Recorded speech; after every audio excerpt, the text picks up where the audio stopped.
बिस्मिल्लाहिर्रहमानिर्रहीम। अस्सलामु अलैकुम वरहमतुल्लाहि वबरकातुह।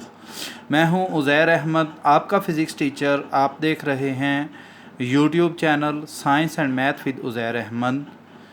क्लास नहम के स्टूडेंट्स के लिए फ़िज़िक्स के लेक्चर्स का सिलसिला जारी है। आज यूनिट 2 का लेक्चर नंबर 12 होगा। यूनिट 2 हमारे पास ख़त्म हो चुका है।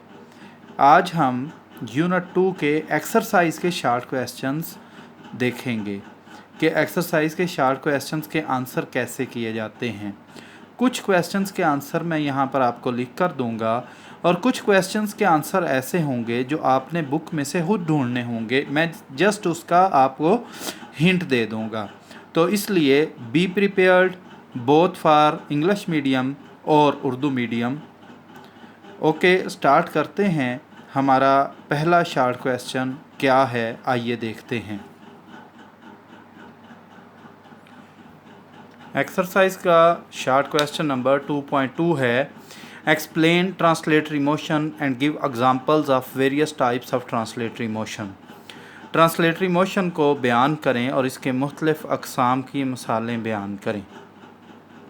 अगर इस क्वेश्चन को देखा जाए तो ये एक शार्ट क्वेश्चन नहीं है, बल्कि ये एक लॉन्ग क्वेश्चन है जिसमें आपने ट्रांसलेटरी मोशन की डेफिनेशन करनी है। सबसे पहले उसकी एग्जांपल्स लिखनी है और इसके बाद आपने ट्रांसलेटरी मोशन की जो मुख्तलिफ अक़साम हैं उनकी डेफिनेशन लिखकर उनकी मिसालें लिख देनी हैं।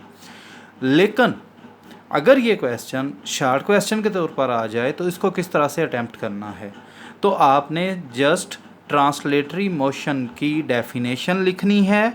ये मैं बता रहा हूँ अगर शार्ट क्वेश्चन के तौर पर आ जाए, और उसकी जो किस्में हैं उनके नाम लिखकर एक टेबल बनाना है और हर नाम के आगे उसकी एक एक दो दो मिसाल लिख देनी है।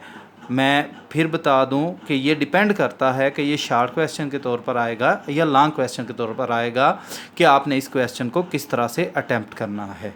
आइए नेक्स्ट क्वेश्चन की तरफ चलते हैं, जो क्वेश्चन है 2.3। 2.3 number short question, differentiate between the following. मदरजा झैल में फ़र्क बयान करें। किस किस में फ़र्क बयान करना है?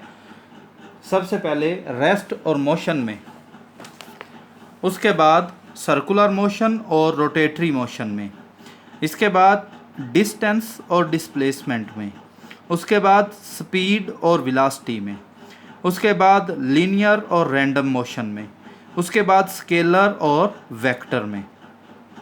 अब अगर आप लोग लेक्चर सुन चुके हैं बड़े ध्यान से, तो मैं आपको आंसर बताऊंगा जो आपने लेक्चर्स में से या बुक में से अहज़ करना है। सबसे पहले जब आपने रेस्ट और मोशन का फ़र्क लिखना है अज़ीज़ बच्चों, तो आपने एक टेबल बनाना है जिसके अंदर 2 कॉलम्स होने चाहिए। एक साइड पर आप रेस्ट लिख दें, दूसरी साइड पर आप मोशन लिख दें। नीचे रेस्ट वाली साइड पर रेस्ट की डेफिनेशन लिख दें, मोशन वाली साइड पर मोशन की डेफिनेशन लिख दें और दोनों की एक एक मिसाल दे दें। ये आपका रेस्ट और मोशन का फ़र्क जो है वो कंप्लीट हो जाएगा। इसके बाद सर्कुलर मोशन और रोटेटरी मोशन, इसका भी इसी तरह कॉलम बनाएं 2, एक साइड पे सर्कुलर मोशन, दूसरी साइड पे रोटेटरी मोशन। सबसे पहले दोनों की डेफिनेशन लिखें, सर्कुलर मोशन की डेफिनेशन लिखें, रोटेटरी मोशन की डेफिनेशन लिखें। उसके बाद सर्कुलर मोशन की एग्जांपल लिखें, रोटेटरी मोशन की एग्जांपल लिखें। आपका ये भी फ़र्क या डिफ्रेंशिएशन कंप्लीट हो जाएगी। इसके बाद आते हैं डिस्टेंस और डिस्प्लेसमेंट की तरफ। तो डिस्टेंस और डिस्प्लेसमेंट का भी आप इसी तरह 2 कॉलम बना लें। एक कॉलम बनाएं डिस्टेंस यानी कि फ़ासला का, दूसरा डिस्प्लेसमेंट का।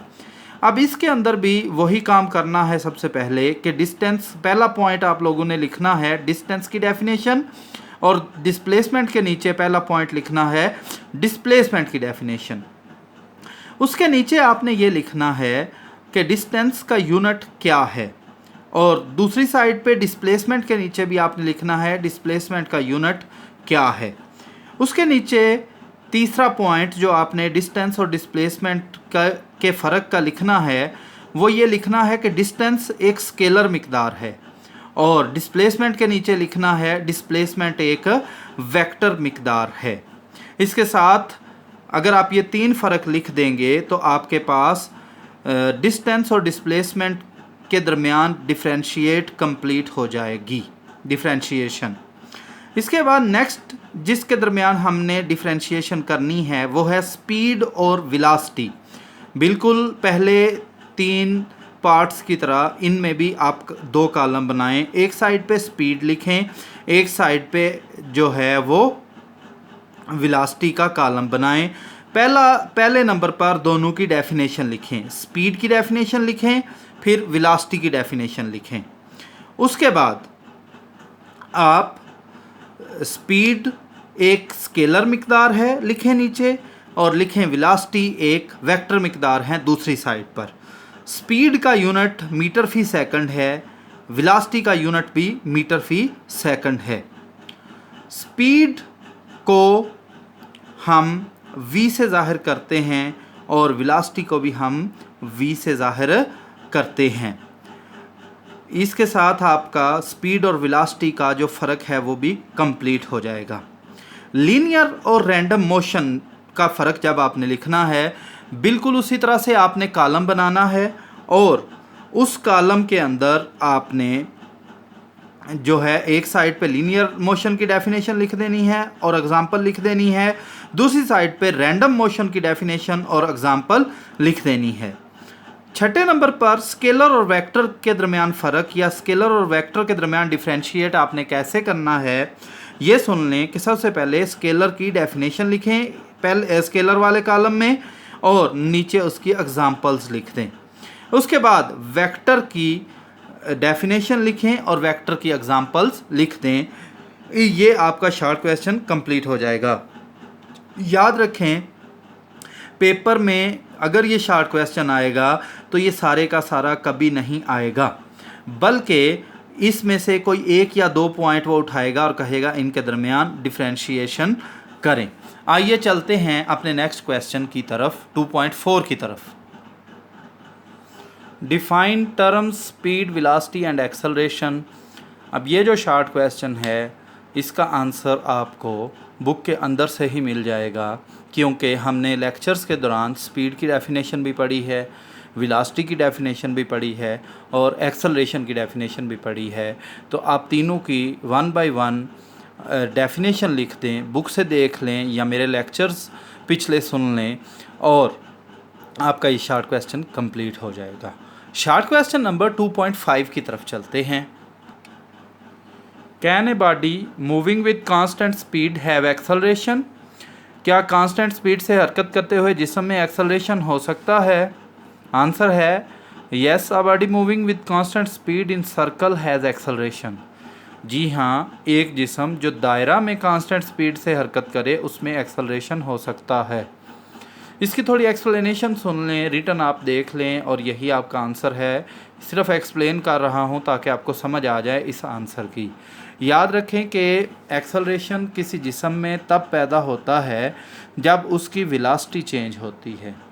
जब एक जिस्म कांस्टेंट स्पीड से हरकत करे लेकिन वो दायरवी रास्ते पर हरकत करे तो चूँकि दायरे में हरकत करते हुए उसकी सिमत हर लम्हा तब्दील होगी, तो लिहाजा दायरे में हरकत करते हुए बेशक उसकी स्पीड कांस्टेंट ही होगी लेकिन उसकी वेलोसिटी कांस्टेंट नहीं होगी, क्योंकि उसकी सिमत हर लम्हा चेंज हो रही होती है और सिमत तब्दील होने की वजह से, वेलोसिटी की तब्दीली की वजह से एक्सेलरेशन पैदा होगा।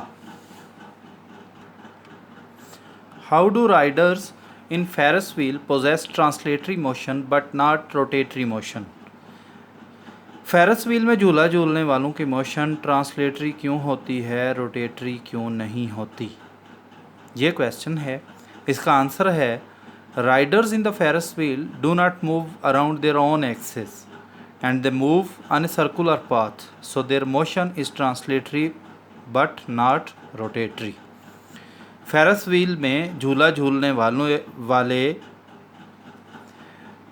अपने एक्सेस के गिर्द नहीं घूमते बल्कि घूमे बगैर दायरा में हरकत करते हैं, इसलिए इनकी मोशन ट्रांसलेटरी होती है और रोटेटरी नहीं होती। फेरस व्हील अक्सर आप लोगों ने फेस्टिवल्स के अंदर या देहातों में मेले ठेले के अंदर जो झूले वाले आए होते हैं, जो डोलियों वाला झूला होता है वो फेरस व्हील होता है।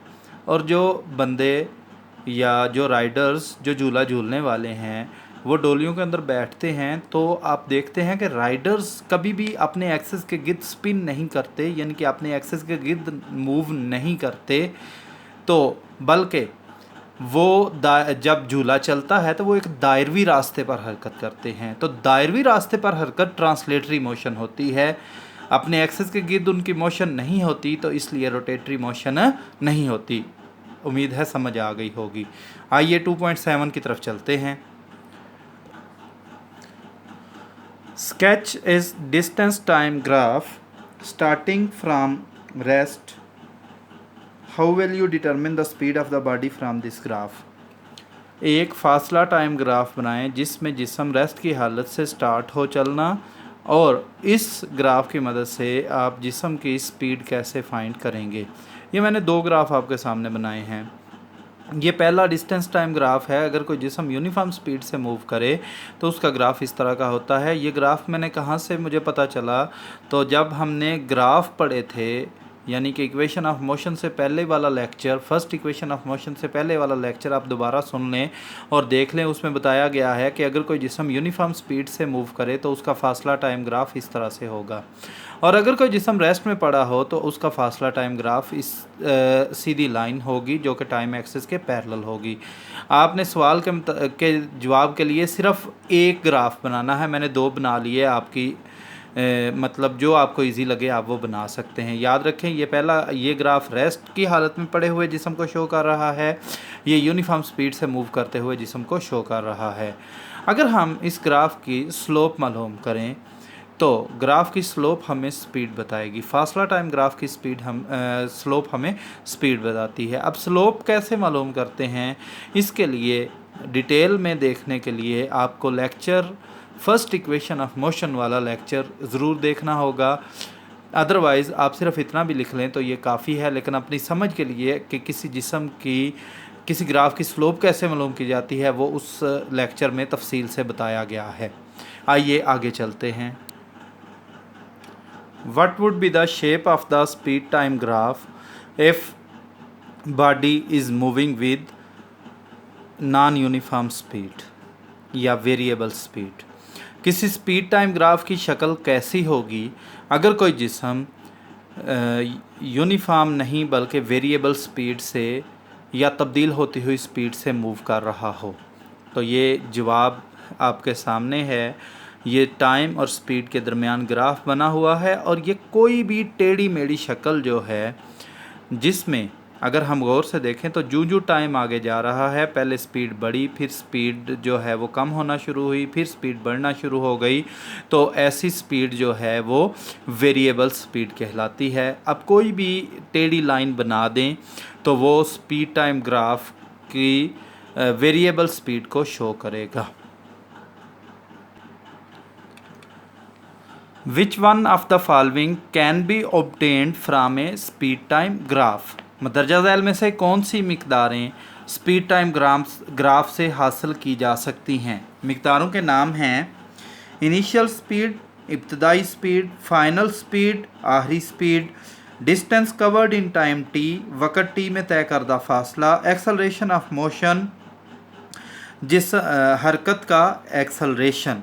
तो याद रखें, स्पीड टाइम ग्राफ से इनिशियल स्पीड भी मालूम की जा सकती है, फाइनल स्पीड भी मालूम की जा सकती है, और अगर हम ग्राफ के नीचे का एरिया कैलकुलेट कर लें तो distance covered in time T भी आ जाएगा, और अगर हम ग्राफ का स्लोप ले लें तो एक्सेलरेशन ऑफ मोशन भी आ जाएगा।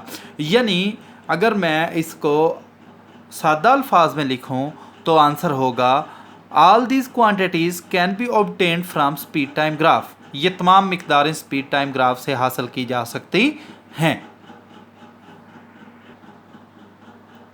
2.10 how can vector quantities be represented graphically. Vector मिक़दारों को ग्राफिकली कैसे ज़ाहिर किया जाता है, तो ये हम टॉपिक में भी पढ़ चुके हैं। पिछले लेक्चर्स में एक लेक्चर में ये तफसील से पढ़ा जा चुका है। आइए इसको रिवाइज़ कर लेते हैं।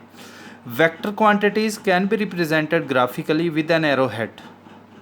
Direction of arrow will show direction of vector and length of arrow will give magnitude of vector according to a given scale. Vector मिक़दारों को ग्राफिकली जब आपने ज़ाहिर करना हो तो एक तीर के निशान से ज़ाहिर किया जाता है।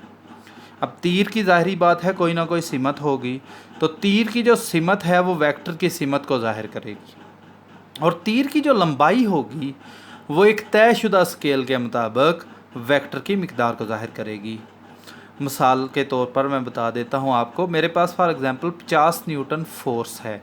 मैं स्केल कहता हूँ कि 10 न्यूटन बराबर है 1 सेंटीमीटर के, तो 50 न्यूटन को ज़ाहिर करने के लिए हमें 5 सेंटीमीटर लंबा तीर लगाना पड़ेगा, उस सिमत में लगाना पड़ेगा जिस सिमत में 50 न्यूटन फोर्स लग रही है। ओके जी, नेक्स्ट 2.11 की तरफ चलते हैं। Why vector quantities can not be added और subtracted like scalar quantities. Vector मिक़दारों को स्केलर मिक़दारों की तरह जमा या तफरीक क्यों नहीं किया जा सकता? इसका आंसर है vector quantities has both direction and magnitude while scalars have magnitude only. That is why vectors can not be added और सब्ट्रैक्टेड लाइक स्केलर्स। वेक्टर मिक़दारों में सिमत और मिक़दार दोनों होती हैं, जबकि स्केलर मिक़दारों में सिर्फ मिक़दार होती है, सिमत नहीं होती।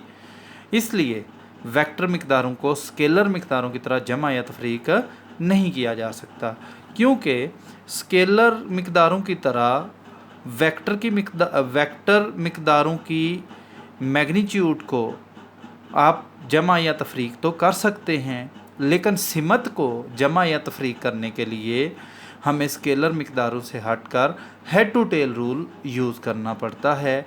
इसलिए हम कह सकते हैं कि वेक्टर मिक़दारों को स्केलर मिक़दारों की तरह जमा या तफरीक नहीं किया जा सकता। आंसर के तौर पर लिखने के लिए जो लिखा हुआ है इतना काफ़ी है, बाकी सिर्फ एक्सप्लेनेशन थी आपको समझाने के लिए। How are vector quantities important to us in our daily life. 12.12 short question है, हमारी रोज़मर्रा की ज़िंदगी में वेक्टर मिक़दारों की क्या अहमियत है? तो इसका आंसर है phenomena like causes of motion, electricity and magnetism and many others cannot be explained without vectors.